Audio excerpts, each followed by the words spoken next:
If Indiana Jones has taught us anything, it's that yes, it always is snakes, and that some things belong in a museum, and it's an archaeologist's job to put them there. While not as full of adventure as the fictional tales of Dr. Jones, archaeology has a way of reshaping the way that we not only think of the world around us, but the way that we think about the journey of human culture. Join us as we reveal a few of these groundbreaking archaeological discoveries that have rewritten history. The Grauballe Man. The Grauballe Man has been dated back to the Germanic Iron Age, a time when the Roman Empire had just fallen and gold flowed freely throughout Scandinavia. The body was found with its throat slit, along with several other bodies. They were so well preserved that modern science has even been able to successfully record their fingerprints. It's theorized that the bodies were murdered in the name of human sacrifice, which may have been one of the most important rituals at the time within the Germanic paganism era. The practice of human sacrifice was recorded to occur and continue up until the eve of Christianity, and slaves were also noted to be killed along with their masters at times, sometimes even willingly. In one famous writing, a witness described that the slaves would have a night of hedonism and royal standing before eventually being stabbed, strangled, and then burned on the master's pyre. Discovered in the 1950s, the body has undergone post-mortem, and the Grauballe Man can be seen today at the Mosgard Museum in Denmark. Pompeii. It was the year 79 AD. A volcano in Italy erupted and forever enshrined its place in tragic history. Though today a popular tourist attraction, at the time it was a bustling Roman city, one that reminded us all of the true power of nature in one of the most catastrophic volcanic eruptions in human history. Mount Vesuvius, the infamous nearby volcano, would erupt and blast rocks and ash hundreds of miles into the sky, releasing thousands of times the thermal energy of Hiroshima, the tragic nuclear bombing of World War II. Ash would blacken the skies and rain down on the doomed citizens of Pompeii, preserving them in layers of volcanic material.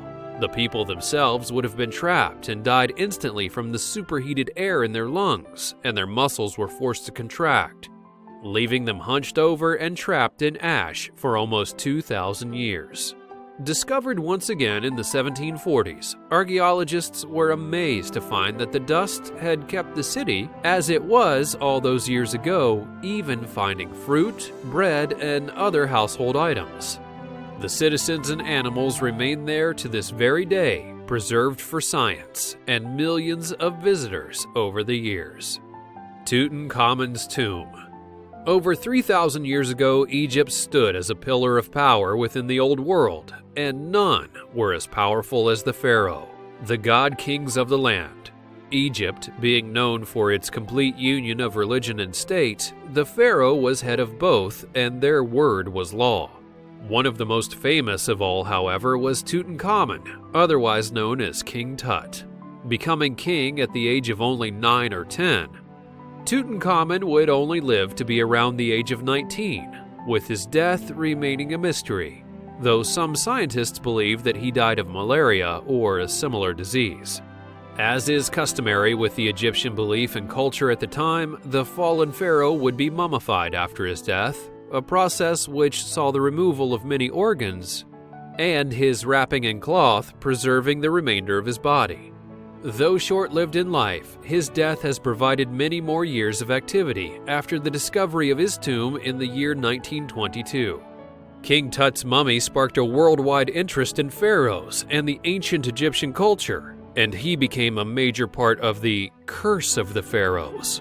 The body of King Tut remains at the Valley of the Kings in Egypt, even to this day, sealed within the golden sarcophagus which has sheltered him for thousands of years. The Rosetta Stone.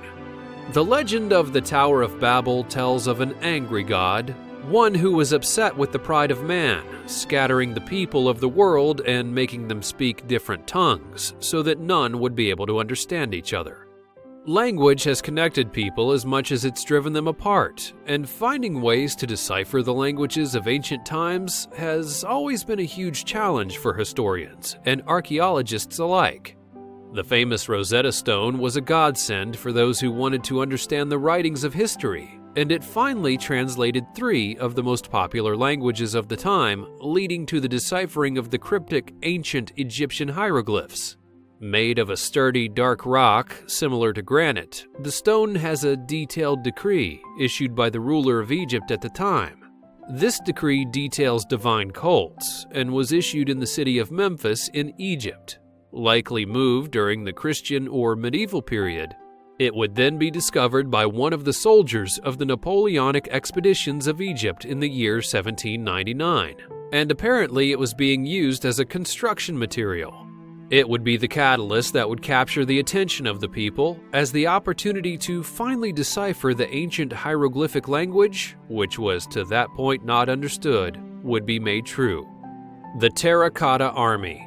Imagine an army that's made up of over 8,000 soldiers, 130 chariots, and 670 horses all in one location. One that was created in the 3rd century BCE in order to protect the first emperor of China as he traveled into the afterlife.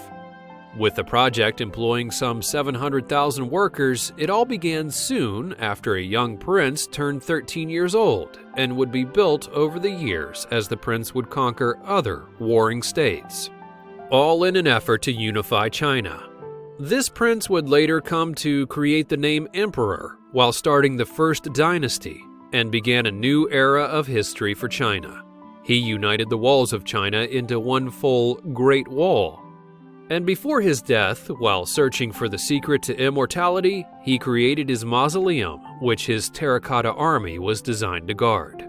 Discovered in only 1974, the Terracotta Army and the larger necropolis as a whole remain largely unearthed, and archaeologists still attempt to uncover the city's many lost secrets. The Dead Sea Scrolls.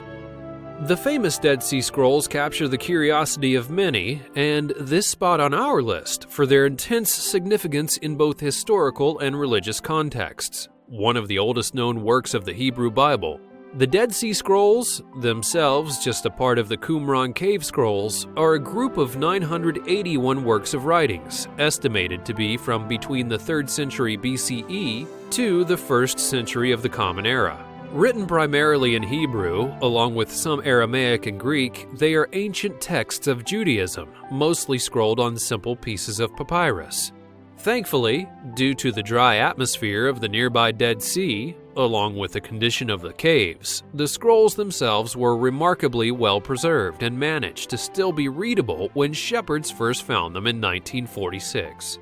Most of the collection is currently housed in the Shrine of the Book, part of the Israel Museum in Jerusalem, and is very popular among its visitors. Easter Island.